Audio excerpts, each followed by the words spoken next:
I do want to start off by saying I love Death Stranding. I do love it, but it is in a way that's like a family member. Someone that might get on your nerves or bother you, but you can't help but love them at the end of the day because they're family. And sure, Death Stranding definitely has its faults. There are plenty of times I've just been listening to a cutscene and had to roll my eyes and shake my head. This has to do with Kojima's over-the-top attitude when it comes to writing stories and designing games. But that's also part of what makes the game so interesting. It's really weird, and when I say really weird, I mean like extremely weird. For instance, there's a baby attached to your chest, and pretty much the entire game is about delivering packages in the rain. Not to mention names like Dead Man and Die Hard Man, who are two of the best video game names I've ever heard in my life. Even though there's all of these shenanigans going on, the game has a way of keeping a straight face, and it wants you to do the same. After all, this is the same guy who came up with a character who can control bees.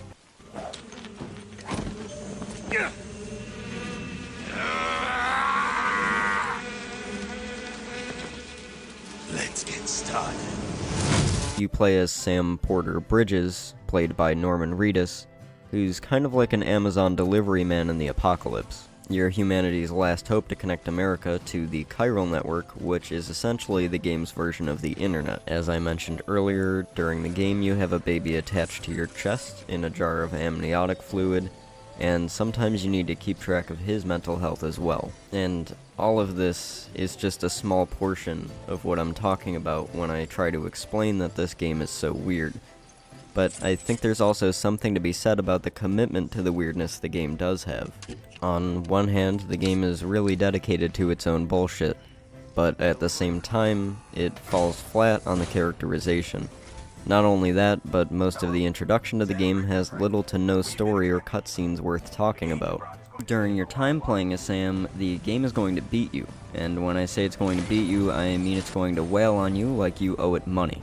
There's rain that appears pretty frequently, called timefall, that deteriorates your equipment, and inside of that timefall, there are these enemies called BTs, which are sort of like ghosts.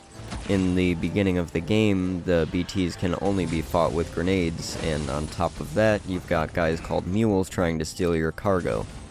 Those parts are where most of the combat and stealth come in, which actually ends up being pretty intense and enjoyable. But they also serve as another obstacle, just as Sam's feet do, which will trip over themselves constantly. But I think it's actually those same obstacles that kind of make the game shine a little further in. I'll admit that it's pretty annoying as a design choice to put all of those things that make the delivery so much easier later in the game, but it does make it feel that much more rewarding when you get your own cargo drone or vehicle. Once you actually unlock some of that later equipment, the process of delivering heavy packages actually becomes pretty enjoyable in a meditative way, instead of a slog through an absolute nightmare. And I get that even as I say that, I know that this game isn't going to be for everyone. I'd say it has the same meditative qualities as something like a truck simulator.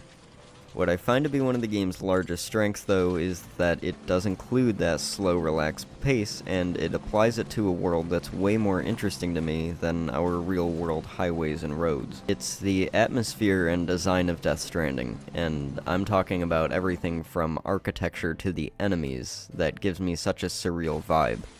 I don't think a lot of games have done the same, and I can compare the feeling to one of my favorite artists, Junji Ito.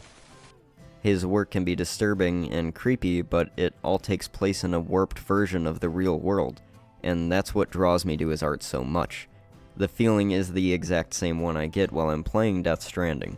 But to further explain one of those eye-roll inducing moments I brought up earlier, it comes in the form of product placement that's littered throughout the entire game. And that's easy enough to brush off and say whatever about the first time, but there is also something about your canteen turning lethal rainwater into Monster Energy drink that seems to contradict the world building and attitude that the game is trying so hard to convey. One of the more controversial parts I've heard talked about regarding the art in the game is the way the exterior and interior of the distribution centers look. It actually kind of reminds me of the same issue that happened with No Man's Sky, where all of the space stations look pretty much identical.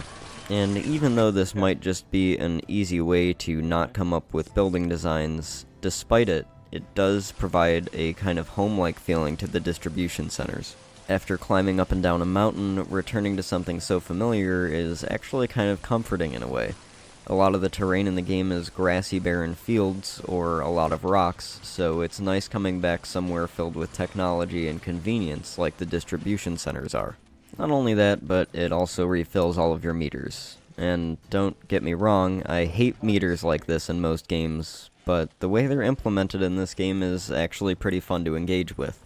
Speaking of things that people typically hate in video games, and so do I, Death Stranding, because it's about delivering packages, has actually a lot to do with weight distribution. In a game like Skyrim or The Outer Worlds, this feature is literally nothing but a chore. It might serve a purpose to the game's overall balance, but at the end of the day, it's just not enjoyable to engage with. Unlike this game, where you can actually play Tetris with all of your supplies. Also, these features wouldn't be nearly as meaningful if it wasn't for the online aspect that was included in the game.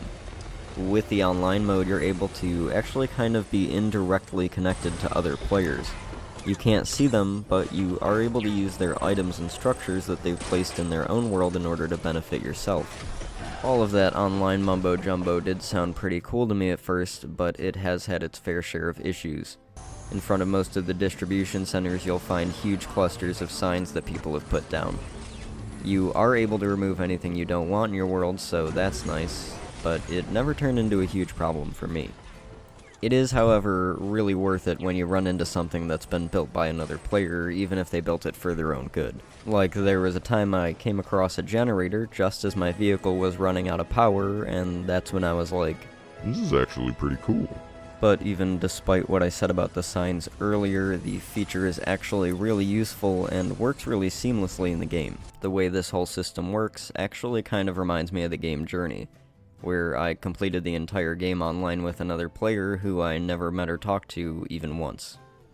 And though I didn't say anything to those people, there was still a connection in the way that we played the game together.